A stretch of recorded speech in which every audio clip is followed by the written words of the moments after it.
Today I'm going to be showing you how to hopefully resolve the server DNS address could not be found, and this might result in certain web pages displaying that a certain site could not be reached. This can be very frustrating, so in this brief tutorial I'm going to be going over a way of hopefully resolving this issue for you guys. So we're going to do a couple different things in order to accomplish our goal today. And we're going to start by heading over to the Start menu, and we're going to search up Control Panel. Windows 10 should be listed right above Desktop App. Earlier versions of Windows probably would just say Control Panel. Just left click on that. You want to left click on Network and Internet, assuming your view by is set to Category View. You want to left click on Network and Sharing Center right here.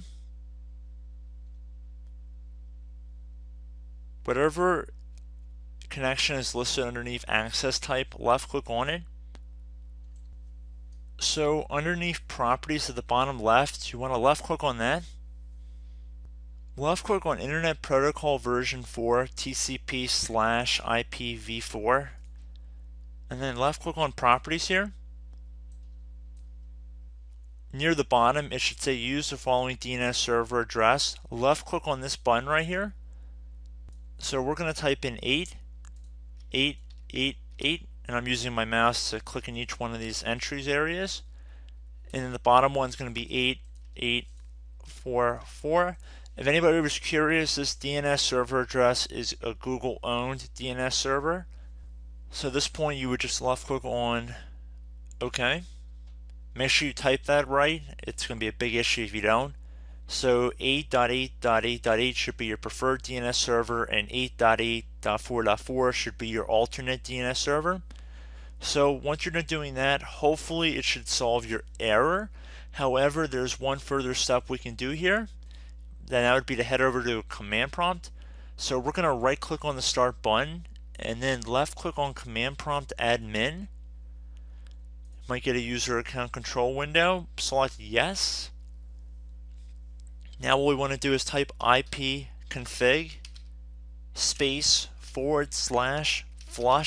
DNS and then hit enter on your keyboard. So this should flush our DNS resolver cache.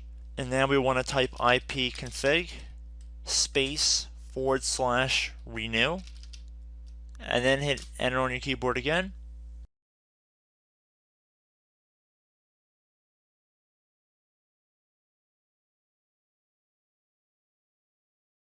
Alright, and then at that point you should be good to go. You can close out of the command prompt window. I'd recommend restarting your computer after both of these methods and try to get back on the browser in between both of the methods I showed in this tutorial.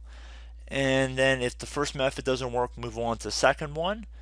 So again, I hope this brief tutorial helped you guys out, and I will catch you in the next tutorial. Goodbye.